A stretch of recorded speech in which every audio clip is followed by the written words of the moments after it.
কাশ্মীৰত পেহেলনামাত যি হিন্দু আৰু খ্ৰীষ্টানৰ ওপৰত যি চোৰৰ নিচিনা যি আক্ৰমণ কৰিলে সন্ত্ৰাসবাদী, সেয়ে আমি পোনপ্ৰথমে তীব্ৰ ভাষাৰে গৰিহণা দিছোঁ হিন্দু সুৰক্ষা সেনা তৰফৰ পৰা। আৰু আজি পাকিস্তানৰ প্ৰধানমন্ত্ৰী আৰু পাকিস্তানৰ পতাকা দাহ কৰিলোঁ। এটা আমি ক্ষান্ত নহয়, আগন্তুক দিনত আমি ভয়ংকৰ আন্দোলন কৰিব বাধ্য হ'ম। কিন্তু আমি ভাৰত চৰকাৰ আৰু গৃহ বিভাগ এই দুটা বিষয়ৰ ওপৰত আমি সন্দেহ প্ৰকাশ কৰিছোঁ যে ভাৰত চৰকাৰে কিয় পাকিস্তানৰ ওপৰত চাৰ্জিকেল ষ্ট্ৰাইক নকৰে আৰু পাকিস্তানত থকা যে জেহাদীৰ ঘাটিসমূহ বা সন্ত্ৰাসবাদীৰ যিসমূহ ঘাটিসমূহ আছে তাৰ ওপৰত কিয় একশ্যন নলয়। এইকাৰণে আমি ভাৰতীয় গৃহ বিভাগৰ ওচৰত আমি দাবী উত্থাপন কৰিছোঁ তৎকালীনভাৱে পাকিস্তানত থকা জেহাদী ঘাটিসমূহৰ ওপৰত বোমা বিস্ফোৰণ ঘটাব লাগে, বোমা নিক্ষেপ কৰিব লাগে আৰু পাকিস্তানত বিশ্বৰ মানচিত্ৰৰ পৰা নাইকিয়া কৰি দিব লাগে। কিবা ক'ব থাকিলে হয়, এইকেইটা আমি তীব্ৰ ভাষাৰে গৰিহণা যে চৰকাৰে কঠোৰ স্থিতি লৈছে, সেয়ে আমি চৰকাৰক ধন্যবাদ জ্ঞাপন কৰিছোঁ। কিন্তু সমান্তৰালভাৱে চৰকাৰখনে পাকিস্তানৰ বিৰুদ্ধে মানে কঠোৰ স্থিতি লোৱা আমি কিন্তু দেখা নাই। সেইকাৰণে চৰকাৰক আমি আহ্বান জনাইছোঁ, হিন্দুত্ববাদী ৰাইজ আপোনালোকক ভোট দিছিল হিন্দুত্ব ৰক্ষাৰ কাৰণে, দেশখনৰ ৰক্ষাৰ কাৰণে, কিন্তু দেশ ৰক্ষাত নৰেন্দ্ৰ মোদী চৰকাৰখনে একদম বিফল হৈছে। নৰেন্দ্ৰ মোদী চৰকাৰক আমি পুনৰবাৰ আহ্বান জনাইছোঁ যে এই চৰকাৰখনে কঠোৰ স্থিতি গ্ৰহণ কৰা পাকিস্তানক বিশ্বৰ বুকুৰ পৰা মানচিত্ৰ নাইকিয়া কৰি তোলক।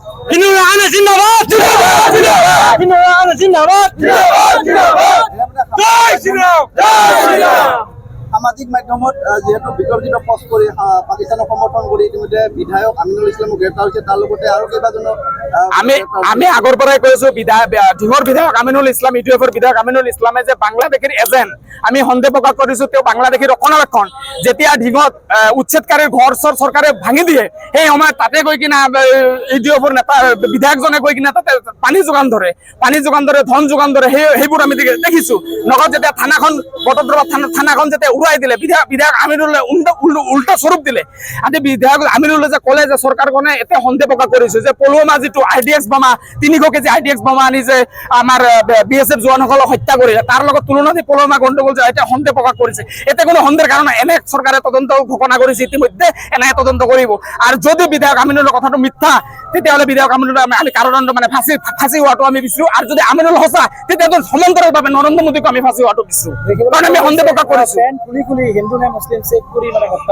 সেইবোৰ হ'ল কাপুৰুষৰ কাম, সেইবোৰ জেহাদী আৰু সন্ত্ৰাসবাদীসমূহ। সিহঁতে কোনোদিন মানে সিহঁতে সমান্তৰালভাৱে গোটেই কামখিনি কৰে উল্টা। আৰু বিশেষ কৰি আমাৰ হিন্দু সম্প্ৰদায়ৰ মাজত সিহঁতে মানে ফেঁচি কাটিব, হিন্দুখিনিক জলকীয়া গুড়া সানিব, মানে তালিবানৰ দৰে আক্ৰমণ কৰে। তালিবানে যি ধৰণৰ আক্ৰমণ কৰে, এইটো আজিৰ কথা নহয়। যেতিয়া ভাৰতৰ ৰজা মহাৰজা আছিলে, সেই সময়ত আমাৰ মহাৰাণীসকলে যেতিয়া ৰজাই পৰাজয় হৈছিলে, সিহঁতে বিপান কৰিছিলে। কাৰণ কিয়? এই নাৰীসকলক উঠাই লৈ গৈ সিহঁতে ধৰ্ষণ কৰা আছিলে। সিহঁতৰ চৰিত্ৰ মানে যিটো সন্ত্ৰাসবাদী আছে, সিহঁতৰ চৰিত্ৰ বেয়া। আৰু মই এটা আহ্বান জনাইছো যেতিয়ালৈকে কুৰাণ শ্বৰীফখন সলনি নহয়, তেতিয়ালৈকে ইছলাম কোনোদিন শান্তিৰ ধৰ্ম হৈ নাথাকে। ইছলাম জেহাদী হৈ থাকিব। ছচিয়েল মিডিয়াত যি ধৰণে বিতৰ্কিত মন্তব্য কৰি আছে, কি ক'ব? ছচিয়েল মিডিয়াত যিখিনি বিতৰ্কিত মন্তব্য কৰিছে, এতিয়া দেখা পালো বৰপেটাৰ দুজনমান দেখা পালো, ঢিঙৰ বিধায়ক আমিনুলক দেখা পালো, গুৱাহাটীতো দেখা পালো, শিলচৰতো দেখা পালো। কিন্তু চৰকাৰে কঠোৰ স্থিতি গ্ৰহণ কৰিছে। ইতিমধ্যে গোটেইখিনিক আটক কৰিছে। আৰু হিমন্ত চৰকাৰখনে এইখিনি আশ্বাস দিছে যে কোনোৱে হাৰি যাব নোৱাৰে, গোটেইখিনিক আমি জেলৰ আঁতৰলৈ জেলত সোমামেই। বৰ্তমান ৰঙাঘৰত আলহী হৈ আছে ঢিঙৰ বিধায়ক। তাৰ সমান্তৰালভাৱে পাকিস্তানকো এই ধৰণৰ চাৰ্জিকেল ষ্ট্ৰাইক কৰিব লাগে বা পাকিস্তানৰ ধাৰাৰ এই জেহাদীৰ ঘাটিসমূহ উৰাই দিব লাগে। আজি আপোনালোকে চাব, আমেৰিকাত যেতিয়া পাকিস্তানে ক্ষতি কৰিলে, আমেৰিকা সেনা বাহিনী প্ৰেৰণ কৰি ৰাজধানীক তাতে মাৰি পেলালে গুহাৰ ভিতৰত। আজি ভাৰতবৰ্ষ কি কৰি আছে? আমি সন্দেহ প্ৰকাশ কৰিছোঁ। ভাৰত চৰকাৰৰ প্ৰতি আমাৰ আহ্বান আছে, আমি মৰম পাওঁ, ভাল পাওঁ, আমি চৰকাৰখনক বিশ্বাস কৰোঁ। সেইকাৰণে এই চৰকাৰখনৰ ওপৰত আমাৰ যথেষ্ট আস্থা আছে।